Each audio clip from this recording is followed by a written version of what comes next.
elles connaissent le rayonnement solaire, donc elles sont plus intelligentes qu'une petite souffrette. Et bien c'est pour la vitamine D dont a besoin le bébé, l'os, le renforcer.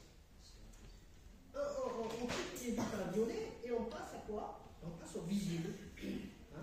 Le visible, c'est ce qui est perceptible par l'œil. L'œil capte ces ondes électromagnétiques qui sont donc qu'on appelle, en anglais on appelle ça le PAR, photosynthétique active radiation. Ce sont ces longueurs d'onde-là entre 400 nanomètres, c'est-à-dire 0,4 microns, jusqu'à 0,7 microns, et il faut dire le reste du rayonnement. La plante, elle a besoin de ces. C'est là qu'il y a les photons. Donc il y a toutes les lumières. Et on va voir, c'est extraordinaire, c'est que même ici, il faut dire qu'il y a deux longueurs d'onde. Il faut le bleu vers le violet, il faut le rouge. Donc voilà, les rayons de soleil, il faut la plante pour faire sa photosynthèse. Allez, on remonte un peu plus haut, on va continuer à parler du CO2. Donc voilà la couche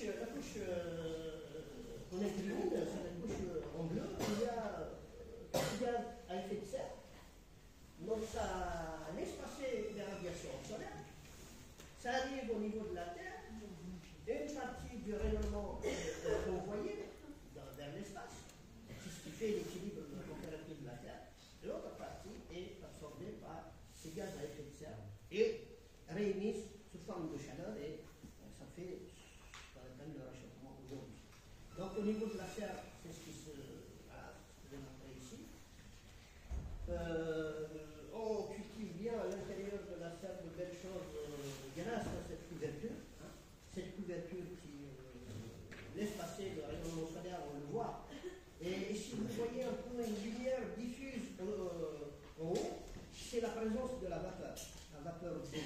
La vapeur d'eau, elle provient de l'évapotranspiration des plantes et elle va donc à l'intérieur de se disperser à l'intérieur de la serre et parfois elle va se condenser.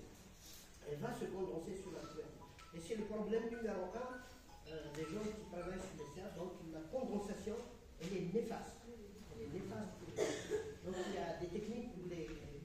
Sinon c'est plus de 50% du rayonnement qui doit pénétrer à l'intérieur de la production du CO2 dans l'atmosphère. Donc on estime à 25 les énergies fossiles qui sont en grande partie émettrices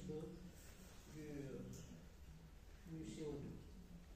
Donc malheureusement, en bas à gauche, c'est un phénomène qu'on peut éviter, c'est la déforestation. Après, la production de viande dans le monde produit aussi beaucoup de méthane. Et l'industrie, bien sûr, l'industrie du ciment, l'industrie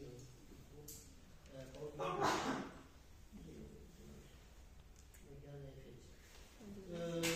Bon, il n'y a pas que ça, mais bon, le protocole de Tokyo a ciblé ces 7 coupables. Donc le CO2, il est, on va voir,